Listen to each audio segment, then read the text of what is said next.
Declarações em tom de desprezo, mesmo diante de fatos brutais. Declarações que minimizam o sofrimento das vítimas, que em alguns casos até sugerem que a culpa é delas, das vítimas.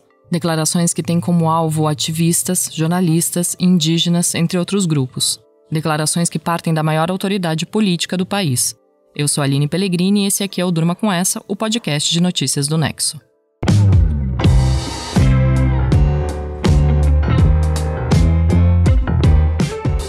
Olá, eu sou o Conrado Corsaletti, estou aqui com a Aline para apresentar esse podcast que vai ao ar de segunda a sexta, no início da noite, sempre com notícias que podem continuar a ecoar por aí.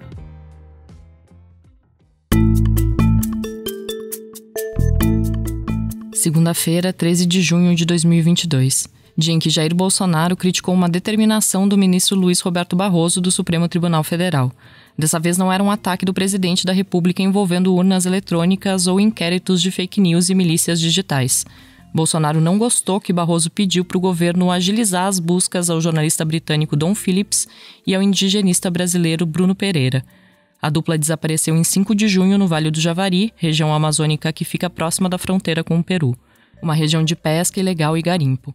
Uma região com presença do crime organizado, do narcotráfico. Em entrevista à Rádio CBN de Recife, o presidente disse que o ministro do Supremo se preocupou apenas com os dois, enquanto há milhares de desaparecidos no Brasil. Agora, os indícios levam a crer que fizeram alguma maldade com eles, porque já foi encontrado, boiando no rio, vísceras humanas, que já estão aqui em Brasília para fazer o DNA, e pelo prazo, pelo tempo, já temos hoje 8 dias, indo para o 9º dia, do que isso tudo aconteceu, vai ser muito difícil encontrá-los com vida. Eu peço a Deus que isso aconteça, enquanto encontremos com vida, mas os informes, os indícios levam para o contrário no momento. Então, desde o início, nós estamos trabalhando nisso. Agora, é dispensável o senhor Barroso, da Mandiré, o dono da verdade, dar 5 dias para o presidente explicar ou achar esses dois que desapareceram lá na região amazônica. Estão fazendo a nossa parte. Agora, eu não tenho o número exato aqui, dizer para o seu Barroso que são dezenas de milhares de pessoas que desaparecem por ano no Brasil. Ele se preocupou apenas com esses dois. Nós, via nosso Ministério da Mulher, Direitos Humanos, nós nos preocupamos com todos os desaparecidos do Brasil. O que o presidente classificou como dispensável foi a ordem de Barroso de sexta-feira. O ministro do Supremo mandou o governo federal adotar imediatamente todas as providências necessárias para a localização da dupla e garantir a segurança na região do Vale do Javari.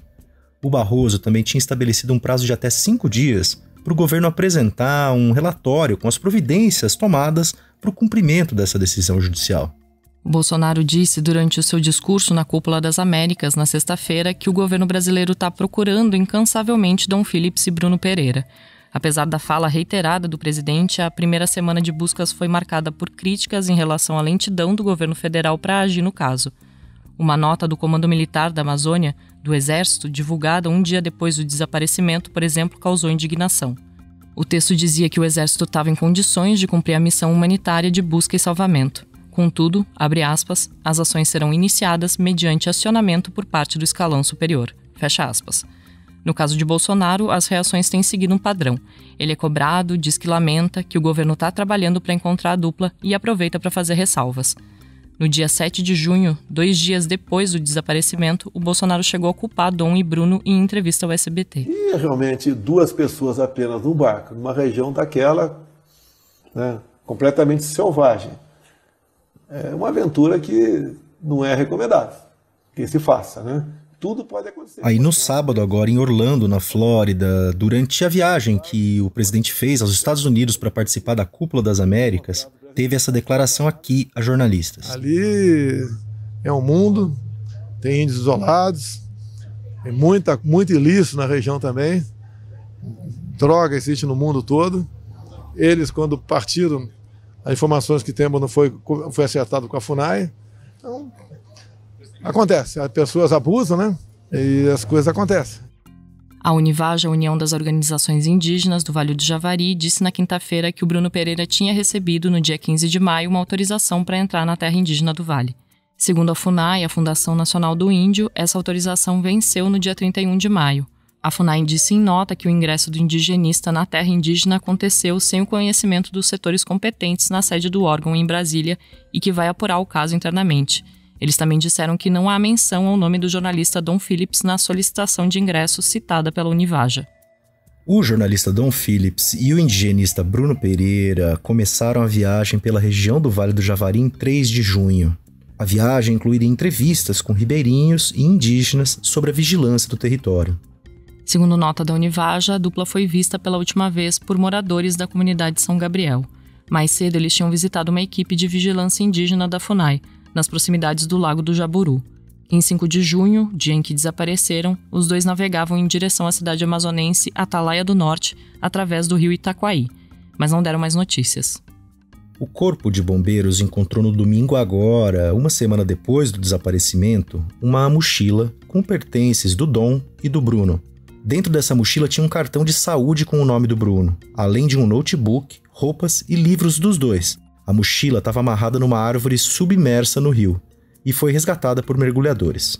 Antes do desaparecimento, o indigenista Bruno Pereira vinha recebendo ameaças constantes. Ele é servidor licenciado da FUNAI e realiza junto aos indígenas do Vale do Javari um trabalho de preservação e proteção daquelas terras. Na FUNAI, ele era o responsável pela coordenação geral de indígenas isolados e de recente contato. Bruno foi demitido da FUNAI sem qualquer justificativa em 2019, depois de coordenar em Roraima uma operação que expulsou centenas de garimpeiros da terra indígena Yanomami. Naquele ano, o primeiro do mandato de Jair Bolsonaro, quem assumiu a presidência da fundação com apoio da bancada ruralista foi Marcelo Xavier Silva, delegado da Polícia Federal. A FUNAI tem como atribuição monitorar os povos indígenas, implementar políticas de proteção aos povos isolados, promover ações de conservação e recuperação ambiental de suas terras e garantir a seguridade social e a educação escolar desses povos, entre outras funções. O presidente Jair Bolsonaro sempre foi abertamente contrário ao reconhecimento de territórios indígenas. Desde que assumiu o cargo, o presidente paralisou as demarcações, esvaziou as funções da FUNAI e enviou ao Congresso uma proposta que abre essas áreas à mineração. Apesar de não estar mais na FUNAI, o Bruno continua a fiscalizar o Vale do Javari, com uma função na Univaja. A terra indígena do Vale do Javari tem 8,5 milhões de hectares. Ela é alvo de criminosos e invasores. A diminuição da vigilância do poder público no local agrava a situação. A área remota é uma rota de contrabando de cocaína vinda do Peru. Dom Phillips, que estava com Bruno Pereira na viagem, está escrevendo um livro sobre o meio ambiente, segundo o jornal britânico The Guardian, para o qual ele colabora. Dom é do Reino Unido, atua como repórter freelancer e mora há cerca de 15 anos no Brasil. Desde 2007, ele fez diversas reportagens sobre a Amazônia. Em julho de 2019, ele participou de um café da manhã com Bolsonaro e outros jornalistas no Palácio do Planalto, em que perguntou ao presidente sobre a preservação da Amazônia. Ele recebeu a seguinte resposta. Os novos números de desmatamentos estão mostrando um crescimento assustador. O IBAMA está dando menos multas, menos operações. Os sinais que o governo está dando para a Europa não são super positivos no sentido da proteção do meio ambiente. Por exemplo, o ministro do meio ambiente estava na Rondônia essa semana com uma galera de madeireiros. Como o senhor presidente entende e pretende convencer, mostrar para o mundo que realmente o governo tem uma preocupação séria com a preservação da Amazônia? Primeiro você tem que entender que a Amazônia é do Brasil, não é de vocês. Repetindo aqui, nós preservamos mais que todo mundo. Nenhum país do mundo tem moral para falar sobre a Amazônia. Nenhum país do mundo tem moral para falar. Eu até mandei ver quem é o cara que está na frente do INPE. Para ele vai ter que vir se explicar aqui em Brasília esses dados aí que passaram para a imprensa do mundo todo, que pelo nosso sentimento não condiz com a verdade. Até parece que ele está a serviço de alguma ONG, que é muito comum. O Dom também faz parte de outro setor desprezado pelo Bolsonaro, a imprensa. Já foram tantos os ataques do presidente que, no dia 7 de junho, ele foi condenado a pagar uma indenização de R$100 mil por danos morais coletivos a jornalistas brasileiros. Na sentença, a juíza do caso mencionou agressões e ameaças proferidas pelo Bolsonaro como parte de um discurso de ódio que, abre aspas, evidentemente extrapola todos os limites da liberdade de expressão, fecha aspas. A juíza Tamara Matos também disse na sua sentença que as atitudes do presidente, abre aspas, encontram enorme repercussão em seus apoiadores e contribuíram para os ataques virtuais e até mesmo físicos que passaram a sofrer os jornalistas em todo o Brasil, constrangendo-os no exercício da liberdade de imprensa, que é um dos pilares da democracia, fecha aspas. Nesta segunda, a Embaixada Brasileira em Londres chegou a comunicar a parentes do Dom Phillips que as autoridades brasileiras tinham encontrado corpos no Vale do Javari. O fato foi relatado pelo jornalista André Trigueiro, especialista em meio ambiente que trabalha na TV Globo. Logo em seguida, a Polícia Federal disse que não havia corpo nenhum. 2 órgãos do mesmo governo, portanto, bateram cabeça. Um governo que já vinha sendo acusado de lentidão nas buscas, além de sucatear as estruturas da FUNAI, de esvaziar os mecanismos de fiscalização do IBAMA, o Instituto Brasileiro do Meio Ambiente.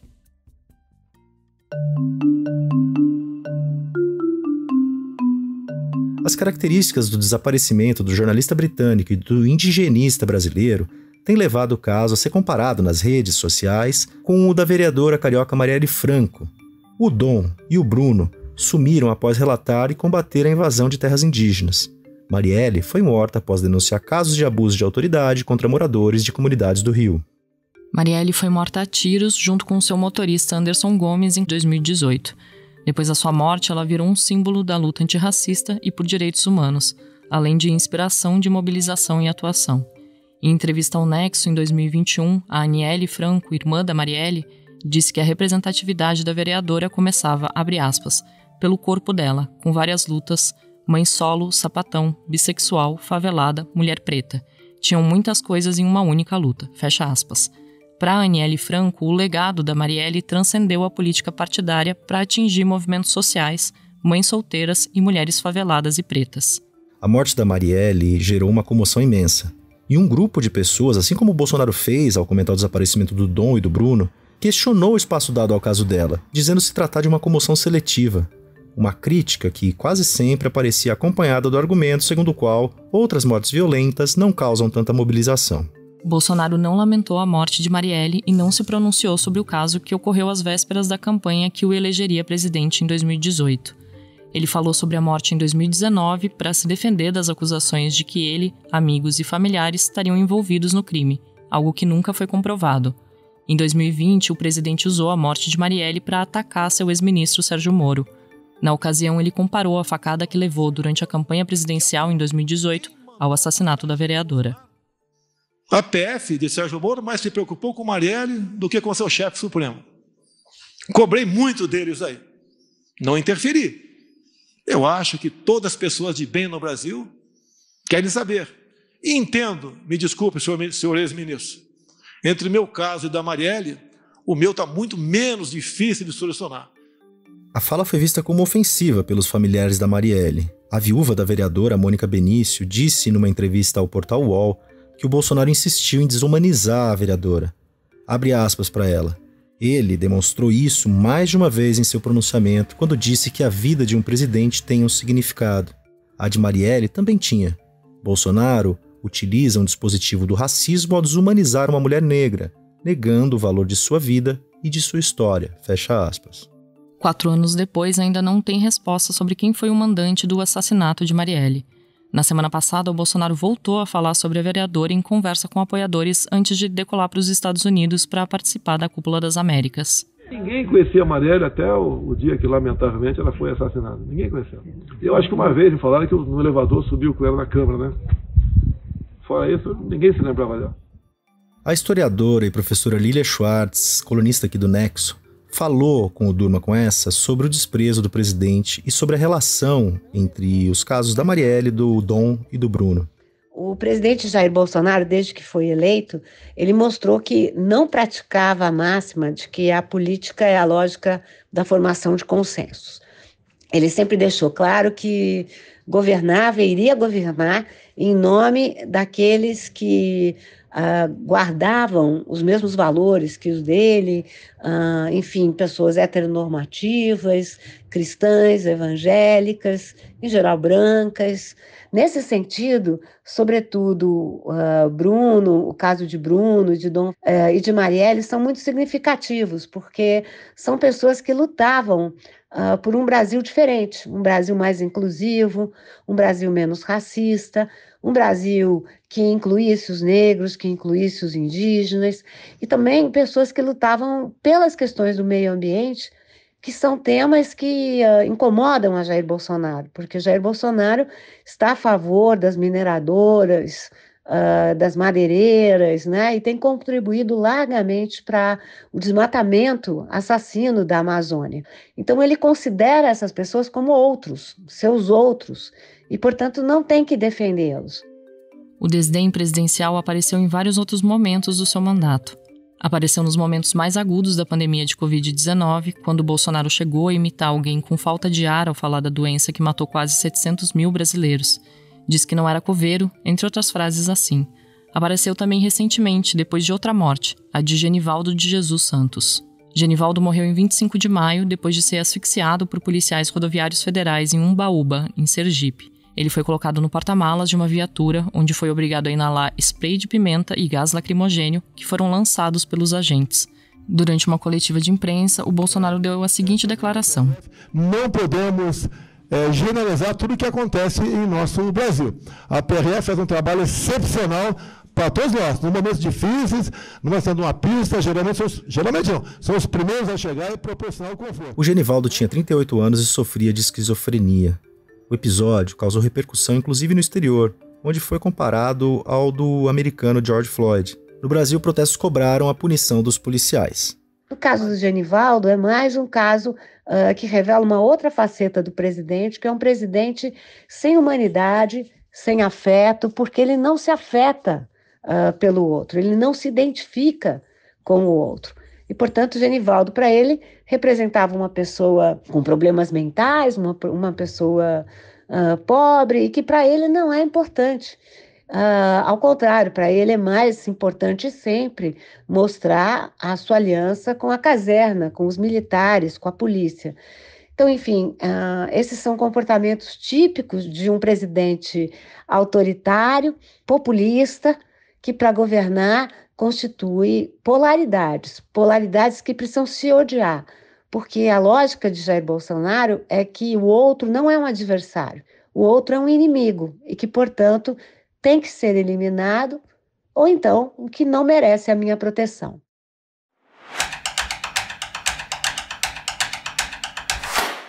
A capitalização da Eletrobras é a maior privatização feita no governo de Jair Bolsonaro. As novas ações da empresa começaram a ser negociadas na Bolsa de Valores nesta segunda-feira. O redator Marcelo Rubissec escreveu sobre o assunto. Marcelo, como é feita a privatização da Eletrobras? Bom, quando a gente fala em privatização, a gente está falando tecnicamente numa desestatização, que é o momento em que uma empresa estatal passa para iniciativa privada. E tem diferentes jeitos disso ser feito. No caso da Eletrobras, o caminho que foi escolhido é a capitalização, que quer dizer que foram emitidas novas ações e vendidas para o setor privado, até o governo deixar de ser o acionista principal. Hoje, segunda-feira, foi a estreia dessas ações novas na Bolsa. Mas vale também a gente lembrar que quando o Congresso deu autorização para o governo vender a Eletrobras, os parlamentares também aprovaram alguns jabutis, que é o nome que se dá a coisas que não têm a ver com o tema principal de uma lei, mas que entram no texto final. O principal desses jabutis foi a obrigação do governo contratar quantidades fixas de energia gerada em usinas termoelétricas a gás que ainda nem foram construídas. Então o centro da privatização foi a venda de novas ações, mas no processo todo teve mais coisa além disso. E Marcelo, o que muda na prática com essa privatização? Eu conversei com a Clarice Ferraz, professora da Escola de Química da UFRJ, e com a Rosana Santos, pesquisadora do FGV-SERI, justamente para entender esses efeitos. E falando daquele que mais interessa a população, que é a conta de luz, elas deixaram claro que não acreditam muito que a conta de luz vai cair com essa privatização. Um dos motivos para isso, inclusive, são esses jabutis que obrigam a contratar energia de termoelétricas, que no fim é mais cara que a hidrelétrica. Fora que vai acontecer uma mudança no regime de comercialização de energia, que, segundo elas, não deve levar a uma queda na tarifa de energia. Se a gente for olhar para o quadro mais amplo, tem também outros efeitos dessa privatização, como, por exemplo, o dinheiro que entra para o governo, que o ministro Paulo Guedes falou na semana passada que pode ser usado para bancar aquele pacote contra os preços dos combustíveis. E tem também efeitos ambientais. A Rosana Santos, da FGV, falou que essa privatização pode ser uma oportunidade para a gente ter mais investimentos em energia renovável. Mas a Clarice Ferraz, da UFRJ, falou que a tendência é que o impacto ambiental dessa privatização seja negativo. Então a gente tem que acompanhar para ver o que acontece exatamente. Esse texto do Marcelo você pode ler em nexojornal.com.br.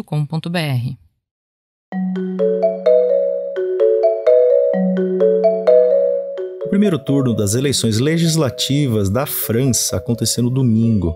O resultado mostrou que o presidente Emmanuel Macron corre riscos de perder a maioria folgada que teve na Assembleia Nacional no seu primeiro mandato. Quem conta essa história é o repórter especial João Paulo Charlot. Olá, ouvinte, olá, amigos do Durma Com Essa. A França realizou neste domingo o primeiro turno das eleições nacionais para renovar todos os seus 577 assentos de sua Assembleia Nacional. Ao contrário do Brasil, a França faz a eleição para deputados em 2 turnos. O primeiro turno foi neste domingo e o segundo turno vai ser dentro de uma semana, no próximo domingo, no dia 19 de junho. A Assembleia Nacional Francesa corresponde à Câmara dos Deputados no Brasil, com algumas nuances. O atual presidente, Emmanuel Macron, teve maioria folgada na casa ao longo de todo o seu primeiro mandato, que transcorreu entre 2017 e 2022. Ele foi reeleito para o cargo agora em abril e vai cumprir um novo mandato de 5 anos, que vai durar até 2027. Mas esse segundo mandato dele pode acabar sendo muito mais difícil que o primeiro. Essa dificuldade maior é devido ao fato de que a próxima legislatura pode ser muito mais fragmentada. O setor ligado ao Macron corre um grande risco de perder a maioria. Se isso acontecer, 2 forças políticas devem emergir. A primeira delas é uma força de esquerda, formada pela junção do tradicional Partido Socialista com a França insubmissa do deputado Jean-Luc Mélenchon. Esses 2 partidos se uniram aos ambientalistas e terminaram em primeiro lugar no primeiro turno das eleições legislativas.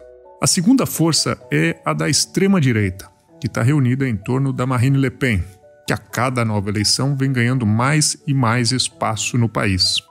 É muito difícil que o bloco governista ligado a Macron vire esse cenário que é desfavorável e acabe levando a liderança no segundo turno no domingo que vem.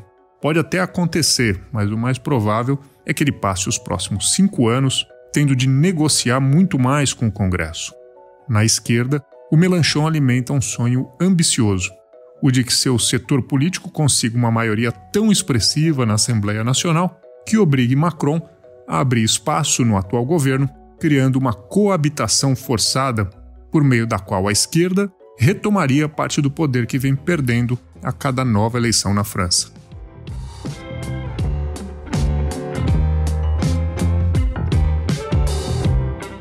Do desprezo do presidente Jair Bolsonaro em casos como o de Dom Phillips e Bruno Pereira e Marielle Franco, passando pela privatização da Eletrobras e terminando com a primeira etapa das eleições parlamentares na França, durma com essa.